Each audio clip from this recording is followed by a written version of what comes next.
Hello and welcome back to At the Symposium. We're back this week and we're going to be covering Jean-Paul Sartre's Being and Nothingness. If you were with us last week, I talked about why we're covering this book and my background involved in it. So this was one of the primary books I studied in my undergrad years. It was one of my favorite works of philosophy, although I disagree with a lot of what he says.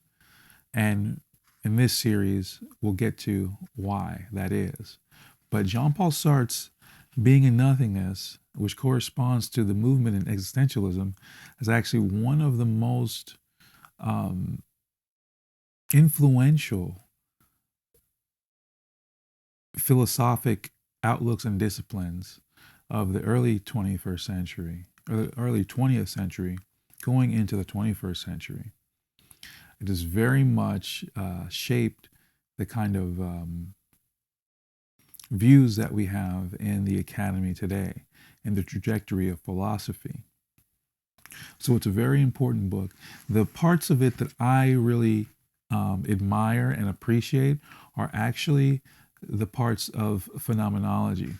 So what I'm going to do here today, we're just going to be covering some of the first chapter, because this work is a large piece of work, and because there's a lot of depth to it, and because I want to kind of go deeper into this stuff, I decided to break this book review into a couple different chapters, probably a video for every chapter is going to be incorporated into this series, because I want to delve a little bit deeper. And like I said, there's a lot to this, and I just don't want to just go and gloss over it. I want to spend some time on it. So the first thing we're going to take care of is getting kind of an overlay of the book. Because again, this book has a trajectory, and this is one of the reasons why I appreciate it, especially the writing style. So I can kind of give you a little bit of a review of that. So the way this book is written, it's written in a very discursive way, but it's written in a way that he kind of foreshadows everything that he's going to be talking about later on. So he does like a lot of he makes a lot of disqualifying statements at the end of every chapter, which leads into the next one. Says, well, if we make this statement, well, we can't make this statement yet because we haven't covered this. So let's cover that. And oh, well, maybe this could be true, but we can't say that unless, we cover this. Okay, and that's kind of the whole way the book is written, which I always found very interesting. But to start in the beginnings of it, so to go back to that, I think that one of the reasons why I find that interesting is because he's kind of walking you through the challenges of his philosophy and kind of challenging himself too, right? He's kind of being a check to the balance of his own ideas. So that is a part I appreciate a lot. So going through the table of context, we have chapter 1, the intro, the subtitle is called The Pursuit of Being, and that's what we're going to cover today. The next one, which is one of my favorites, which is considered part 1. I think in my last video I said that negation was chapter 2. It's actually in part 1, chapter 1, but that's after the intro. So you get what I was doing there. So part 1, chapter 1 is the problem of nothingness, the origins of negation. Then we're going to go into part 2. Part 2, chapter 1 is going to be being for itself. Then part 3, chapter 1 is going to be being for others. Then part 4, chapter 1 is having, doing, and being. And then we have conclusions. So if you see the way he rolls this out, and what we're going to start talking about today is, first he starts actually talking about consciousness, essentially. He starts to set up this whole thing. The whole idea with being in nothingness is to kind of say, and this is kind of the whole idea of phenomenology, really. And this is why I think this book was so impactful, because the way he's writing a lot of responses and a lot of different answers to a lot of different things at the same time. So this book is a book on phenomenology, but it's also gets to be a social criticism or social philosophy as the book later on develops. Now, when I say I disagree with some of it, that usually pertains to the social philosophy that unfolds after the phenomenology. So what Sartre does here is he first starts a conversation about consciousness. And he does that not on his own, but he does it because, again, he's trying to answer to a couple different things. So all throughout this book, he's going to be responding to earlier, more predominant philosophical outlooks and responding to them. So he'll respond to people like Descartes, people like Berkeley, people like Heidegger and Husserl, which are going to be integral because those are the kind of people that he's at play with at this time. Those are his academic opponents, let's say, and not necessarily that they're opponents in a strict sense, because some of their ideas, they lead into each other and they kind of they meld with each other, but there's also some deviations, and he takes the liberty of pointing that out all throughout this work. So it's very much an academic response, a philosophic academic response, and a very critical academic response to the field of phenomenology at this time. But he also tries to bring it eventually into the real world and the social realm. So this is why. So first you'll see that he starts to talk about being, which is a conversation about phenomenology and consciousness, and then we're talking about nothingness, okay? And then we're talking about being in itself, which we'll cover today a little bit, and then being for itself, then being for others, right? So this is kind of an evolution in this book. The evolution comes from, what is consciousness? Okay, we have an idea of consciousness. Now, what is nothingness? Okay, maybe we have an idea of nothingness. Now, what is for itself? Okay, what is the difference between something being for itself and then being in itself? Then we say, then if we understand those two parameters, then what's the difference between that and being for others? Now, if we figured out what being for others is, and its whole ontological structure and what have you, then what is having, doing, and being? Because that, for Sartre, is going to kind of codify what and how people participate in everyday life, right? So that's the trajectory of the book. Again, today we're going to be talking about consciousness and the phenomenon of being. I'm going to start on page 15, but I do want to walk through just a little bit of the first couple pages so you understand. So we have the pursuit of being, the phenomenon. So here he's going to start, page 3, he's going to start basically kind of answering to some philosophical ideas and trying to break away from them a little bit. One of the efforts that he tries to break away from is the kind of Cartesian dualism. Okay, in a sense, he thinks that Cartesian dualism, and even some ideas from Berkeley, and Berkeley being in the field of epistemology, and in a sense too for Descartes, he's wanting to break away from ideas of knowledge and ideas of the mind-body dualism. Part of that is not necessarily because he disagrees in a sense, but again, he's trying to break this all down, saying that, well, mind and body dualism goes too far into maybe understanding and conceptualizing being as such. So does maybe Berkeley's theories of knowledge and so forth. So we can't take too far of a leap into trying to understand ourselves or saying that we understand ourselves. Like Descartes, for instance, you know, how do I exist? Well, because I know I exist, kind of thing. I think, therefore I am, kind of statements. He wants to break that down a little bit deeper. So he's just going to start examining consciousness as such and phenomenon as such. And we're going to start to go through that a little bit here. So again, I'm going to start on page 15. And this is where he starts to break down his ideas of consciousness. Again, the preceding pages really are a little bit of a setup and a little bit of philosophic discourse having to do with how he's getting there. And he's going to use a little bit of Husserl, Heidegger, and a little bit of Berkeley in there to kind of get to this point. But some of his resounding points about consciousness is what we'll cover here on page 15.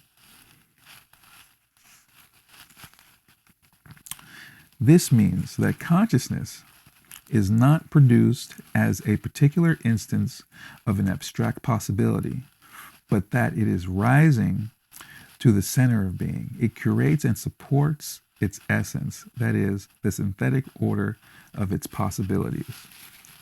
It is impossible to assign a consciousness, or it is impossible to assign to consciousness a motivation other than itself. Okay, we're going to start. This is one of the reasons why I find this work so interesting, and I love to read it because of some of the language and how it sets up everything. So a large part of this portion of the book is going to be predicated on the idea of consciousness and things being supported in and of themselves, right? So what the idea kind of is that, and we'll get to this in the nothingness phase, but if you're perceiving something, then you kind of it's a kind of reflective, right? Sartre wants to break that reflexivity, and he wants to just look at being as such without the reflective portion. So again, the statement, as he's saying here, it is impossible to assign a consciousness a motivation other than itself. So what he's saying there, and this is going into what he's going to later talk about in this chapter, which we'll cover, which is the being in itself, right? So he's going to have consciousness as some kind of being in and of itself, meaning that consciousness has no motivation other than itself. It just is, right? Consciousness is prior to nothingness and is derived from being. So we have a little bit of a statement that seems to contradict itself. Consciousness is prior to nothingness and is derived from being. So again, this kind of interplay of something existing, the whole kind of idea is we have to kind of break down if something exists, then how do we know it exists, and how does it know that it exists? Is it the reflective part of it knowing that it exists that makes it exist, or does it exist in and of itself?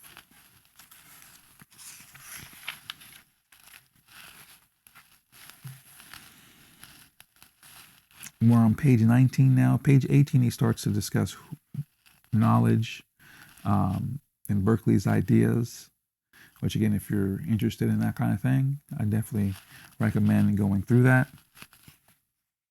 But for the sake of time, we're going to skip to page 19 and just cover a few sentences here.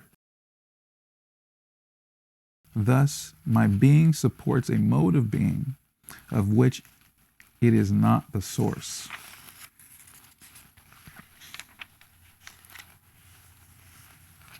Transcendence is the constitutive structure of consciousness. That is, that consciousness is born supported by a being which is not itself. Okay? And this is when we start to kind of break away. So here he's starting to talk about the ontological roots, or what he considers to be the ontological roots of consciousness and being. It starts on page 21 and it goes on to page 23, where we're on now. And the distinction he's trying to make here is between the essence or appearance of something relative to the existent thing that's there being able to realize it, which in this case would be consciousness. Okay, so I'll read this again. Transcendence is the constitutive structure of consciousness. That is, that consciousness is born supported by a being which is not itself. Okay, so, and this is kind of, what's really funny is just page 23 here, really early on, pretty much almost solidifies exactly where he's leading in his whole point about existentialism phenomenology and his stance on it, which is the quote that most well sums up his philosophy: existence precedes essence. So the consciousness is something that exists, but it's supported by something that is not itself, for Sartre. Meaning that the essence or the transcendent is something that he's later on going to establish as something being created. Consciousness is a being whose existence posits its essence, and inversely it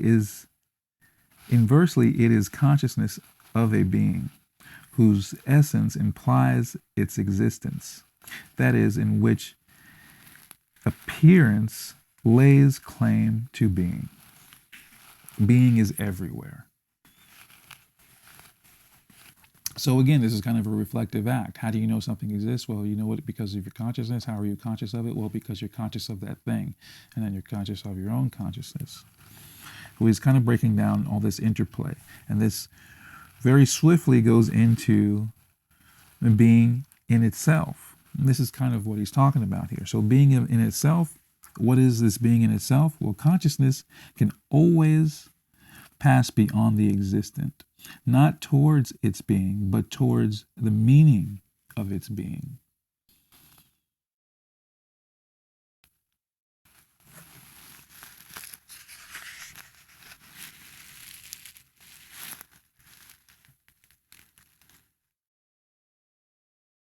This is where it kind of gets a little hairy.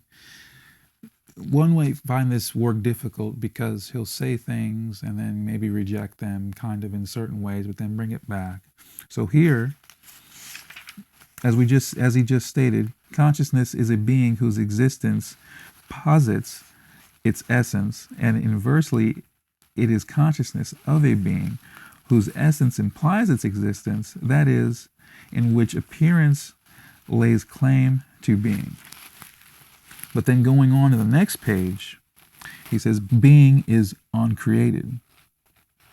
But we cannot conclude that being creates itself, which would suppose that it is prior to itself. Being cannot be causa sui in the manner of consciousness. Being is itself. And that's basically the idea of the for itself.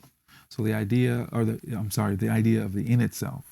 So the idea of the in itself is that, well, it just is. And he'll go along to say this as we continue. It is an eminence which cannot realize itself, an affirmation which cannot affirm itself. Okay? That's what we're trying to get at with being here, at least what he's trying to get at with being. An existing phenomenon can never be derived from another existent qua existent. This is what we shall call the contingency of being in itself. But neither can being in itself be derived from a possibility. The possible is a structure of the for itself. That is, it belongs to the other region of being. So again, this is where he starts to bring down what he's going to start to break down later on, which is kind of his two fundamental elements of what he considers areas of being. So we have the in itself, which is, I don't want to go too far in this, but if you break it down, a lot of this stuff, if we look at it perceptually, can be broken down into the essence of like space or objects, right? These are just things that exist in and of themselves, as much as we can rationally see, right? The example I love to give is like a rock, for example. Like a rock doesn't know that it's a rock. A rock doesn't have any possibilities really other than being a rock. It doesn't know itself as such, but it just is, right? It's the same kind of statement we can make for space. It's just there. It doesn't know that it's there. It doesn't really have any possibilities. Maybe other objects around it have possibilities, but it's not necessarily known that those things know that what they're doing either.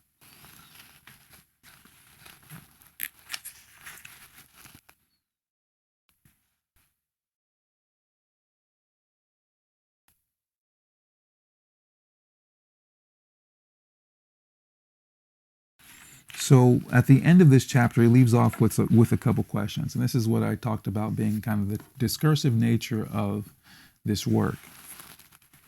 So he'll go on to say, a multitude of questions remain unanswered. What is the ultimate meaning of these two types of being? For what reason do they both belong to being in general? What is the meaning of that being which includes within itself these two radically separate regions of being? If idealism and realism both fail to explain the relations which in fact unite these regions, which in theory are without communication, what other solution can we find for this problem? And how can the being of the phenomenon be transphenomenal? It is to attempt to reply to these questions that I have written the present work. So there he goes. He sets us up for the reasons and the questions that we're now going to start to divulge and start to kind of try to answer. And then in the coming chapters and the coming parts of this book, again, the next part is going to be the problem of nothingness. And then he starts the problem of nothingness with a discussion on the origin of negation. His discussion about nothingness and negation is going to go into basically how we perceive things, how consciousness sees itself, how we start to realize the world essentially, how we distinguish something from nothing, right? So again, if you're working throughout this book, especially in the phenomenological areas, what's going to be the easiest way to kind of conceptualize this is to relate it to what he's going to start to talk about here, which is basically perception, right? Being able to realize things and see things and how that works out. Again, I think for the concepts that we talked about today, which are the in itself, and he's getting into the for itself, the in itself can be conceived of very simply if we just think of inert, inanimate objects that are just there. That would be something like the in itself. He also, though, considers consciousness to be in itself, and that's where he kind of departs. And there's, if you go into the weeds on this stuff, there's not necessarily a consensus on this. It's kind of interesting to see how Sartre's phenomenology and just phenomenology in general relates to maybe like neuroscience and ideas and artificial intelligence, because they actually have a lot of problems with this stuff because they're trying to make machines that realize the world essentially, and it's actually quite difficult. So what's funny about AI, and I've talked about technology and such in previous videos. Obviously, if you've been watching the channel long enough, you could tell I'm fairly kind of a traditional guy, old soul, classical individual, kind of more into the Renaissance agricultural side of life. So I'm not really that big into technology in general, but mostly the kind of technology that we're seeing today that takes away from a lot of the human rigor and experience of doing things or learning things. But I do find it interesting, and I think one of the biggest motivations that people have in exploring AI and artificial intelligence is to figure out and to really understand how complex human consciousness is. So just as much as when they talk about space exploration and say, well, space exploration isn't just about space, because you discover a lot of other things about the world through the process of trying to do different things in space, so it is true for things like AI. And there's a lot of perceptual and consciousness kind of questions, phenomenological questions, that relate to those fields. And I do find that part of it kind of interesting. Again, for one, that it just lays out the difficulty of having to get machines to realize things, because as it turns out, it's actually very difficult because the machines necessarily don't really see, they don't see the value of things. They don't recognize things as valuable. But I don't want to get too far into that, because that kind of has to do with how we assign value and how we perceive things. That gets later on into the chapters and later on to the discussion. But it's something worth considering, which is part of why I feel like Sartre falls apart in some ways. But again, we'll get to that later. What we're going to take away from today is just in itself, for itself. The in itself is inert beings, things that cannot realize themselves as such, but it takes the in itself and the for itself to kind of realize themselves together. That's where we're going to stop. We'll pick up next week on the origins of negation, chapter 1, section 1, and we'll lay out some questions there. Thanks for watching.